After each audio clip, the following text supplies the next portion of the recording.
Vallahi biz derdimiz hazır. Birbirimize sәттілік. Sizler қандай сәттіліктер береді балаға? Бүгінгі күніміз жақсы өтсін. Дұрыс, өте жақсы. Келесі. Бәрімізге Иә, екіншіміз бәріміз доспыз. Кәнекей, жақсы орнымызға. Қазір біздер өткен сабаққа шоу ұстайды. Кәнекей, кім қатты ашыққысы келеді? Міндетті түрде берілген адасқан буындарды не істейміз? Адасқан буындарды жұмып қаламыз. Так, келе ғой. Так, келе қойшы, азамат келе ғой. Қандай буын?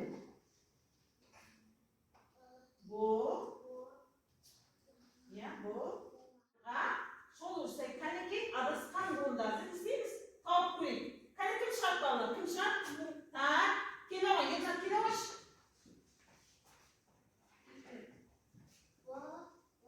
Болақ. Дұрыстап тұра балалар. Келесі кім шығар? Әмина келе ғой. Тоқпай қолымыз көтереміз. Келесі сөз. Бота. Дұрыстап тұра балалар. Керемет. Келе ғой. Әділхан. Шыдамды тұрмыз Әділхан. Келе ғой, келе ғой.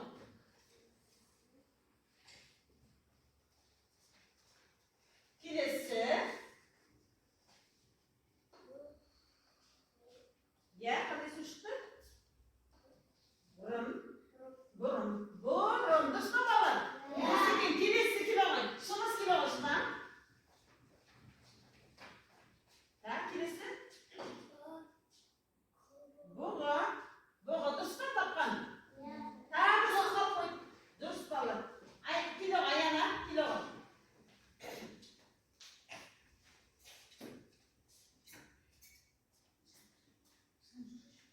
Келесі мына қойды.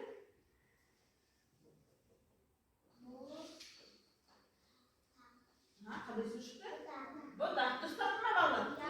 Бұл қазір тасыған бәрін дұрыс болдық па? Кәне бағаласын берейікші бәріміз. Әріптерді сөз құрастырып жүрейік. Кәнекей, бірінші топ қарайықшы, қандай сөз шықты? Қоңырау деген сөз шықты. Ал екінші топ қарайық. Қандай? Дұрыс айтасыздар. Үшінші топ? Қандай? Жусан. Дұрыс айтасыздар балалар. Ал енді келесі тапсырмамызға қарай. Тағы да балалар бізге мақал құрастыр дейді. Бірінші топ. Бірінші мақалды, екінші мақалды, үшінші топ, үшінші мақалды айтамыз. Біздерге дайын туралы қарайық. Бірінші топ. Туған жерге. Дұрыс айтайық. Ары қарай, екінші топ. Бірге айтайық. Остандас. Үшінші топ. Елші. Алтын бесін. Дұрыс айтасыңдар. Кеше біздер үйге қандай тапсырма бердік? Қандай тапсырма бердік? Бесік шырме, сауық төсек бердік. Ал кім дайын? Үй тапсырмасына кім дайын? Кім дайын? Қолын көтерейік дайын балалар. Так, қуаныш әзір айта қойшы.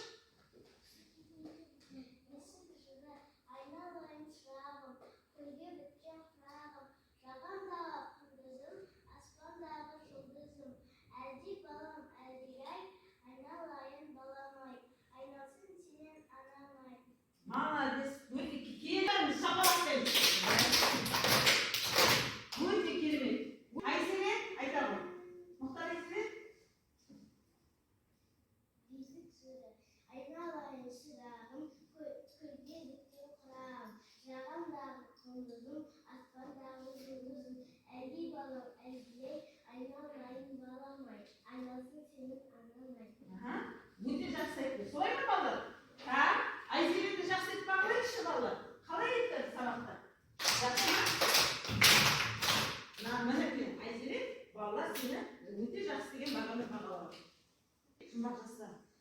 Жұмбақты жас тауып қойды. Кезекті бір жаны бар, үстінде екі. Несі бар? Екі тауы бар, дұрыс айтады. Екі тауы бар. Бұл қандай жандар балалар? Екі тауы бар. Түйе, дұрыс айтасыңдар. Дұрыс айтасыңдар, түйе. Түйе төрт тілі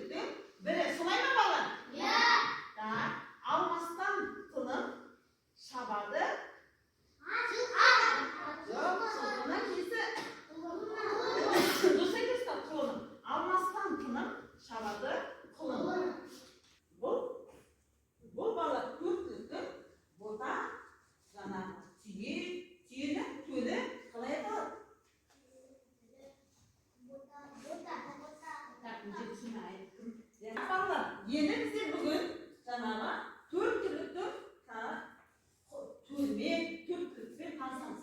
Мынау қандай? Түйе. Қасындағы? Ботасы. Түйелі ботасы. Ал келесі суретті қарайық. Жылқы. Түйелі. Қолын көреді. Сиыр. Түйелі. Мынау? Қой. Түйелі.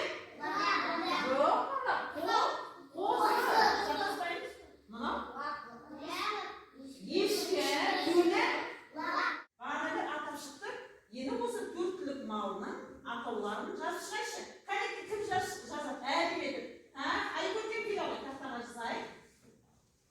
Айкөркем келе ғой. Бірінші тұрған суретіміз қандай? Бота, түйе, бота. Ал ботаны жазамыз. Үлкен әріптерімізді жазамыз. Үлкен әріптерімізді жазамыз.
Албасын.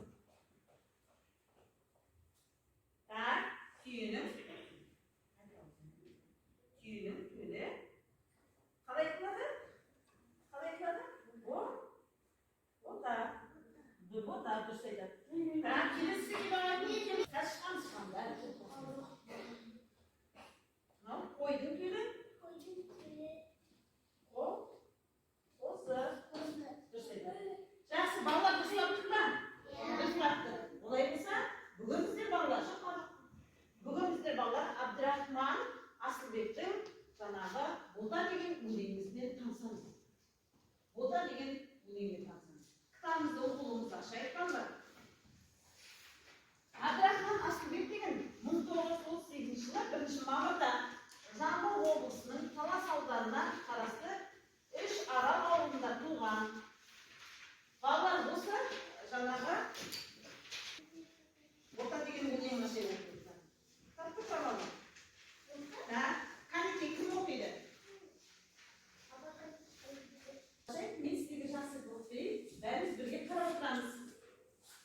Айналайын бота, қандай күлте жұтаң. Табандарын жалпақ, теріп жесін жантақ. Иіліктің мойының, қанбай екен ойының. Тостағандай көзің, әдемісің өзің. Қане балалар? Әдем жазылған өтеді, ботаны әдемдеп. Кім оқып береді? Айназын көрміш? Ал айназын көрген тағы жүргіземіз. Шашқа болсын. Қандай күлте жұтаң. Табандарын жалпақ, теріп жесін жантақ. Иіліктің мойның, қанбайды ерін ойның.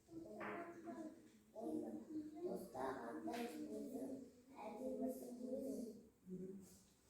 Неге? Айтамыз, маған қарай.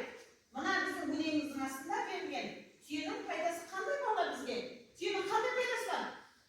Айта ғой. Түйенің қандай пайдасы бар? Оны не істейміз? Түйенің сүтті ішеміз.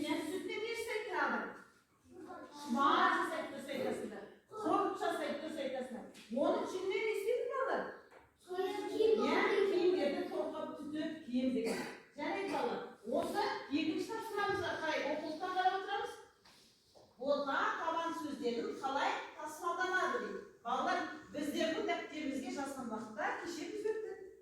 сөздеріңізге жазып келе жатқанда жолыңызға сыймай қалған сөзді тасымалдап жазуыңыз керек. Солай ма?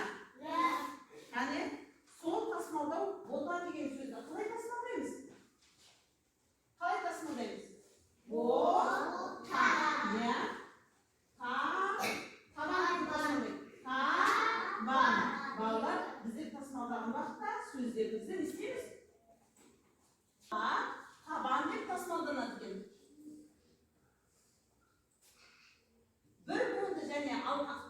Бір буынды және алғашқы буыны бір дыбыстан тұратын екі буын сөздерді тасымалдауға болмайды дейді. От, сүт, шаш, ақын, орақ, іні деген сөздерді қалай шыққан екен?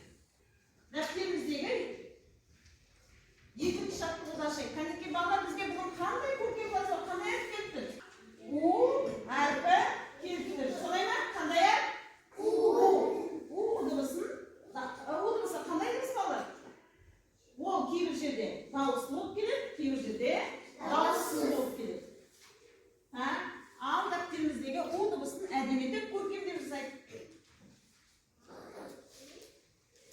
Әдеметіп көркемдеп жасайық. Жазып болдық па балалар? Қарай, әдемет жазамыз.